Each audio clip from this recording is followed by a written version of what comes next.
कदी कदी टाइम होंदा शाह जी इहो जिहा ते मालक दी जात ने बड़ा सोहना टाइम दिता है फकीर दी डिप्टी दा क्यों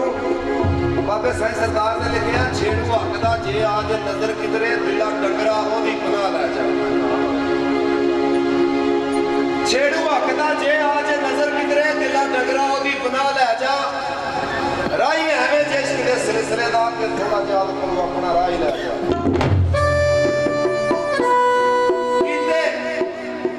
रब ने सा नसीब तेनू जिंदगी तेरी फानी है बिचू काम दे कोई साह लै जा इत्थे होण दी इज्जत तेरी तां है सरदार जान लगे इत्थों कोई वाह वाह लै जा भाई तनी सवा लाख नारा है हाजरी जो करो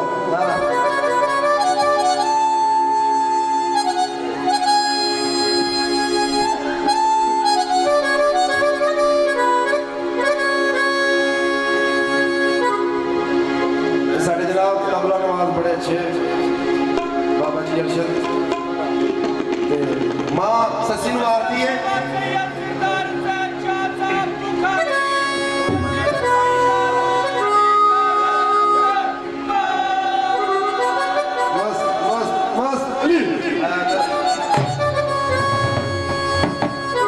कुड़िए जे ना मनियो नी गल मेरी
सैयद रफीक शाह